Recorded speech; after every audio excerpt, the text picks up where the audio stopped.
పల్నాడులో సత్తెనపల్లిలో జరిగినటువంటి ప్రోగ్రాం మన కళ్ళ ముందే మనకు సాక్ష్యం చెప్తా ఉంది. ఆ రోజున వీళ్ళు చెప్తా ఉన్నారు టీడీపీ వాళ్ళు ఏమని, ఇద్దరు చనిపోతే అది జగన్ గారి పర్యటన వల్ల అని చెప్పి వాళ్ళు మాట్లాడుతూ ఉన్నారు. నేను చెప్తా ఉన్నాను, ఆ రోజున ప్రోగ్రాము 9:35 జగన్మోహన్ రెడ్డి గారు తాడేపల్లి నివాసం నుంచి స్టార్ట్ అయ్యారు.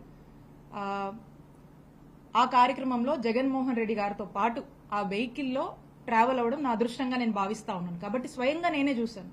9:35 అక్కడ తాడేపల్లి నివాసం నుంచి జగన్మోహన్ రెడ్డి గారు బయలుదేరిన దగ్గర నుంచి ఇక్కడికి సత్తెనపల్లి రీచ్ అయ్యేసరికి, రెంటపాలకు రీచ్ అయ్యేసరికి 5 అయింది.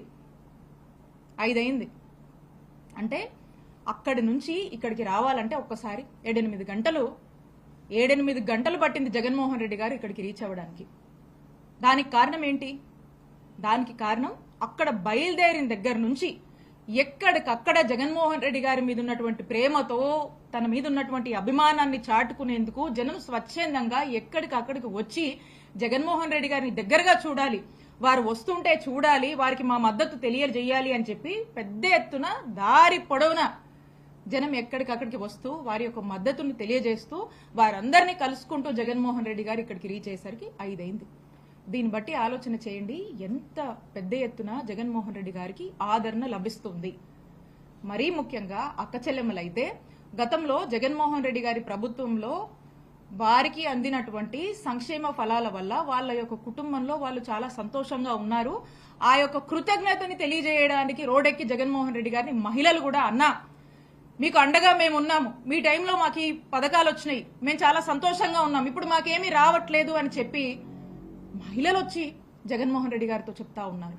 అన్నా మేమంతా నీకోసం ఉన్నాము, అన్నా మీరు ధైర్యంగా ఇలాగే ముందుకు వెళ్ళండి, రానున్నది జగనన్న ప్రభుత్వమే అని చెప్పి ప్రతి అన్న, ప్రతి అక్క, ప్రతి చెల్లెమ్మ వచ్చి జగన్మోహన్ రెడ్డి గారిని దగ్గరగా చూసుకొని ఈ యొక్క విధంగా వారికి భరోసానిస్తూ ఆయన్ని దగ్గరగా చూస్తూ ఆనందం పొందుతున్నటువంటి జనాన్ని మనం చూసాం. అన్ని విజువల్స్ అన్ని అవైలబుల్గా ఉన్నాయి, అన్ని సీసీ ఫుటేజెస్ దొరుకుతుంది. పోలీసులు కూడా ఉన్నారు కదా, అక్కడ ఇక్కడ పోలీసులు వచ్చేటువంటి జనాన్ని ఆపుతూ వాళ్ళని అవసరమైతే కొట్టడానికి కూడా సిద్ధమయ్యి వాళ్ళని దగ్గరగా రాకుండా చెదరగొట్టే ప్రయత్నంలో పోలీసులు కూడా ఉన్నారు కదా, వాళ్ళకు కూడా తెలుసు కదా. ఇట్లా జగన్మోహన్ రెడ్డి గారు టూర్ సాగితే మరి అందులో స్వయంగా గుంటూరు జిల్లా ఎస్పీ వారి యొక్క ప్రకటనలో స్పష్టంగా ఇచ్చారు, ఏదో ఒక ప్రైవేట్ వెహికల్ ఢీకొని సింగయ్య అనేటువంటి పెద్ద ఆయన డెత్ కి గురయ్యారు అని చెప్పి స్వయంగా గుంటూరు జిల్లా ఎస్పీ ఆ వెహికల్ నంబర్తో సహా వారి యొక్క ప్రకటనలో స్పష్టతనిచ్చారు. అయినా కూడా దాన్ని జగన్మోహన్ రెడ్డి గారికి ఆయన టూర్కి అంటగట్టడం బాధాకరం.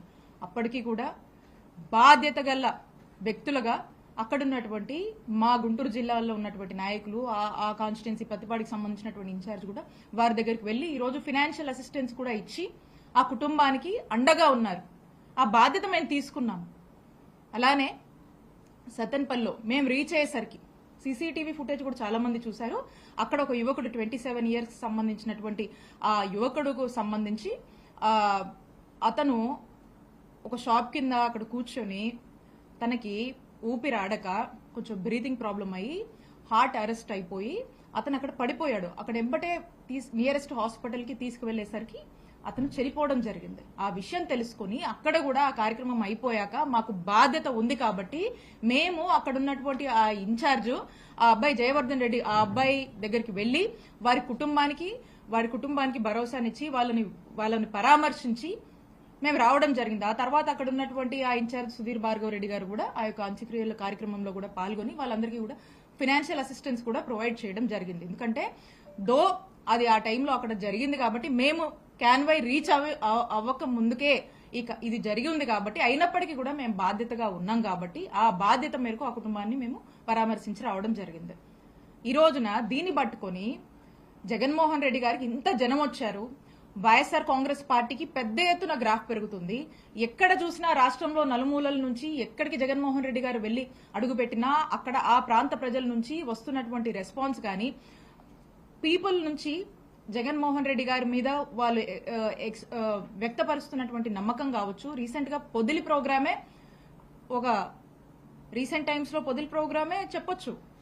ఎంత పెద్ద ఎత్తున వైఎస్ఆర్ కాంగ్రెస్ పార్టీ గ్రాఫ్ పెరుగుతుంది, జగన్మోహన్ రెడ్డి గారి మీద ప్రజలకు ఎంతటి అభిమానం ఉంది, జగన్మోహన్ రెడ్డి గారు మాట అంటే మాటే, ఆయన చెప్పింది చేస్తారు అనేటువంటి ఒక నమ్మకాన్ని రోడెక్కి, అలాగే ఈ ప్రభుత్వం కూటమి ప్రభుత్వం వచ్చాక చంద్రబాబు నాయుడు గారు చెప్పినటువంటి ప్రతి మాట కూడా తప్పుతున్నారు, ప్రజల్ని మోసం చేస్తున్నారు. చంద్రబాబు నాయుడు గారి ప్రభుత్వం ఫెయిల్ అవుతుంది, ఫెయిల్ అయ్యింది, ప్రజల్ని మోసం చేస్తున్నారు అని రోడెక్కి జగన్మోహన్ రెడ్డి గారికి వాళ్ళ యొక్క అభిమానాన్ని జగన్మోహన్ రెడ్డి గారి పట్ల తెలుపుతూ, జగనన్న అంటేనే నమ్మకం, జగనన్న మాట అంటేనే నమ్మకం, ఆయన చెప్పినటువంటి ప్రతి ఒక్కటి కూడా నెరవేర్చారు, ఈ ప్రభుత్వం మోసం చేస్తుంది, చంద్రబాబు నాయుడు గారి ప్రభుత్వం మోసం చేస్తుంది అని రోడెక్కి చెప్తున్నారు అనేటిది మనకు స్పష్టం అవుతా ఉంది. అలాగే గతంలో మనం చూసుకున్నాం, ఇన్ని మాట్లాడుతున్నారు కదా టీడీపీ వాళ్ళు. చంద్రబాబు నాయుడు గారు గతంలో మరి పుష్కరాల టైంలో మనం చూసాము, అక్కడికి వెళ్ళినప్పుడు పుష్కరాల్లో, గోదావరి పుష్కరాల్లో వెళ్ళినప్పుడు అక్కడికి దాదాపు ఎంతమంది అండి, 29 మంది చనిపోయారు పుష్కరాల్లో భాగంగా. తనకున్నటువంటి ప్రచార యావలో భాగంగా 29 మందిని బలికొన్నారు ఆ కార్యక్రమంలో. అలాగే రా కదలరా అని చెప్పేసి ఇరుకు సందుల్లో ప్రోగ్రాం పెడితే జనం ఎక్కువ కనిపిస్తారు, వాళ్ళ యొక్క డ్రోన్ కెమెరా షాట్స్ కి కావచ్చు, వాళ్ళ ఆర్భాటాన్ని చూపించుకోవడానికి ఇరుకు సందులో ప్రోగ్రాం పెట్టి చంద్రబాబు నాయుడు గారు అప్పుడు ఎంతమందిని బలిగొన్నారండి? ఆ టైంలో కందుకూరులో 8 మంది చనిపోయారు. అంతెందుకు, మన గుంటూరులో ఉయ్యూరు ఫౌండేషన్ లో చీరలు పంచుతామని అమాయకపు మహిళలకు ఆశ చూపి ఆ కార్యక్రమంలో మరి వాళ్ళు పాల్గొంటే తొక్కిసలాట అయిపోయి 3 చనిపోయారు. కనీసం పట్టించుకోలేదు. మేమందరం వెళ్ళాం ఆ రోజు, 3 మహిళలు చనిపోయారు ఆ రోజున. తిరుపతిలో మనం చూసాము, ఆ క్యూ లైన్ లో మరి 6 చనిపోయారు. దాదాపు 53 మందికి పైగా చంద్రబాబు నాయుడు గారి కార్యక్రమాల వల్ల, ఆయన యొక్క ప్రచార యావకు బలైపోయినటువంటి వారు. నేను అడుగుతా ఉన్నాను చంద్రబాబు నాయుడు గారిని, మరి ఈ హత్యలన్నీ ఏంటి? చంద్రబాబు నాయుడు గారు వీటికి సమాధానం చెప్పాలి, ఖచ్చితంగా వీటికి సమాధానం చెప్పాలి.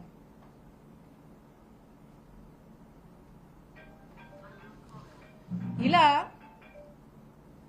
ఇక వీళ్ళు ఈ వస్తున్నటువంటి ప్రజల్లో పెరుగుతున్నటువంటి వైఎస్ఆర్ కాంగ్రెస్ పార్టీ పట్ల మద్దతును ఒక ఈర్షతో, ఒక ఫ్రస్ట్రేషన్తో, ఒక ఇండైజెషన్ ఫ్యాక్టర్గా ఈరోజు వాళ్ళకు మారింది. ఇక దీంట్లో భాగంగా ఎక్కడికక్కడ జగన్మోహన్ రెడ్డి గారు వస్తే జనం వస్తున్నారు. ఆ జనం వచ్చారంటే ఈ కూటమి ప్రభుత్వం వాళ్ళ యొక్క డైల్యూషన్, వాళ్ళు డిగ్రేడ్ అయిపోతున్నారు ప్రజల్లో. కూటమి ప్రభుత్వం యొక్క ఉనికి తగ్గుతుంది, ఈ ప్రభుత్వం ఫెయిలియర్ అని చెప్పి ప్రజలు మాట్లాడుతున్నారు అనేటువంటి విషయాన్ని గ్రహించుకొని వీళ్ళు ఇక ఏదో ఒక డైవర్షన్ పాలిటిక్స్ చేస్తూ ఉంటారు. మనం చూస్తూ ఉన్నాం రీసెంట్ టైమ్స్ లో ఒక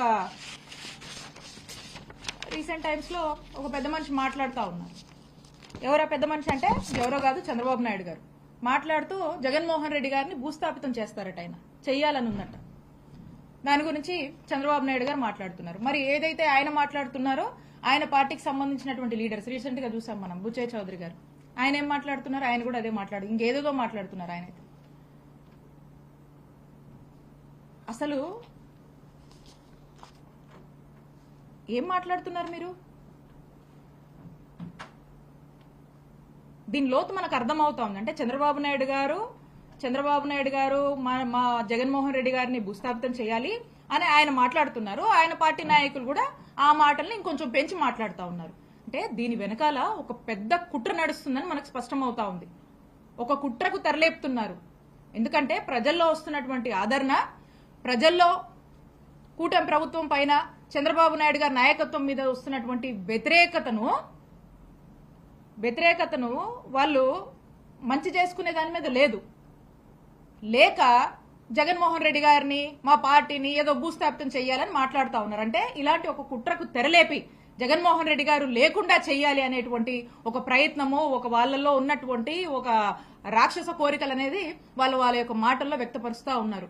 కాబట్టి నేను చెప్తా ఉన్నాను, మీరు ఈ రోజున మీరు హామీలు ఇచ్చిన, మీరు మాట్లాడినటువంటి, మీరు చంద్రబాబు నాయుడు గారు ప్రజలకు ఏదైతే సూపర్ 6 అని హామీ ఇచ్చాడో ఆ హామీలను జగన్మోహన్ రెడ్డి గారు జనాల్లోకి వచ్చి ప్రశ్నిస్తూ ఉంటే, లేదా మా నాయకులు వైఎస్ఆర్ కాంగ్రెస్ పార్టీ వాళ్ళు అనేక ప్లాట్ఫామ్స్ లో ప్రశ్నిస్తే మరి వాళ్ళ మీద కేసులు కడతా ఉన్నారు, వాళ్ళని నానా స్టేషన్లకు దిప్పి రకరకాల ఇబ్బందులు పెడుతున్నారు కదా. మరి మీరు మాట్లాడుతున్నారు, మిమ్మల్ని ఏం చేయాలి? సేమ్ మీ మీద కూడా అప్లై చేయాలి కదా. మరి ఖచ్చితంగా అంటా ఉన్నాము, బుచ్చయ్య చౌదరి గారు ఏదైతే మాట్లాడుతా ఉన్నారో మేము దాన్ని తీవ్రంగా ఖండిస్తున్నాము. మీ మీద కూడా, మీరు ఇలా మాట్లాడుతున్నందుకు మీ మీద కూడా తగిన చర్యలు తీసుకోవాలని మేము డిమాండ్ చేస్తా ఉన్నాము.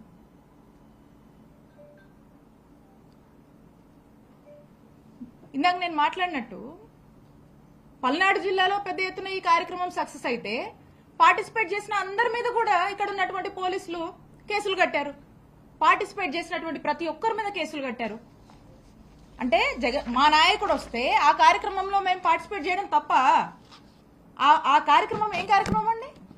ఒక కుటుంబాన్ని పరామర్శించడం తప్ప ఆ చనిపోయినటువంటి ఎవరైతే ఉప సర్పంచ్ ఉన్నాడో వాళ్ళ తండ్రి గతంలో మాకు మండల పార్టీ ప్రెసిడెంట్ గా పనిచేశారు. వారి మీద వారు ఆహ్వానించినందుకు వారి మీద కేసు కట్టారు. ఈ ప్రోగ్రామ్ లో పార్టిసిపేట్ చేసినటువంటి నా మీద కేసు కట్టారు. ఈ ప్రోగ్రామ్ సత్తెనపల్లిలో జరిగితే ఆ సత్తెనపల్లి ఇన్ఛార్జ్ సుధీర్ భార్గవ రెడ్డి గారి మీద కేసు కట్టారు. ఈ కార్యక్రమానికి వచ్చినటువంటి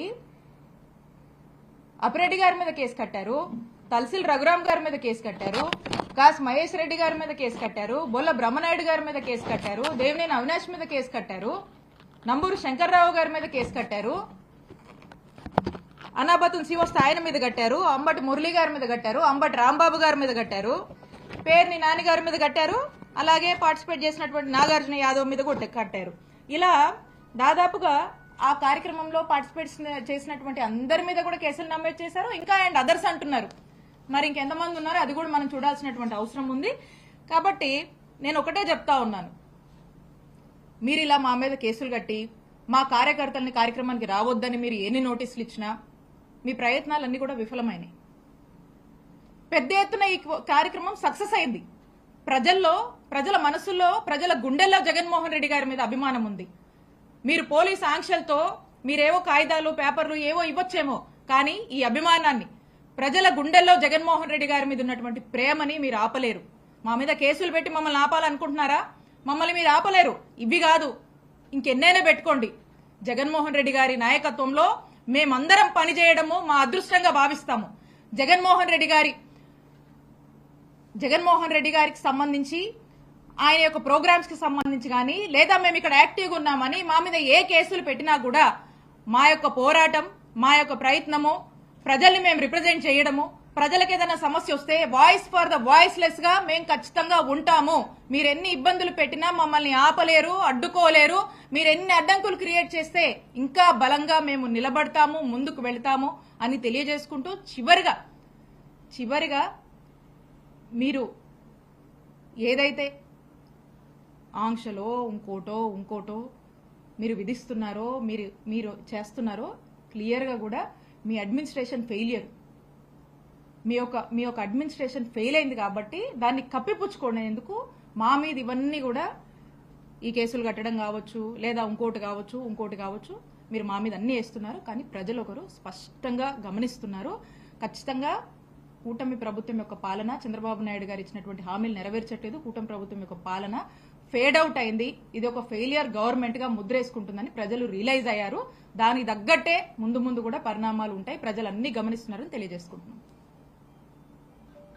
మేడం, నాగమల్లేశ్వరరావు చనిపోయింది క్రికెట్ బెట్టింగ్ వాళ్ళని చెప్పి అంటున్నారు. మీరేమో వాళ్ళని జూన్ 4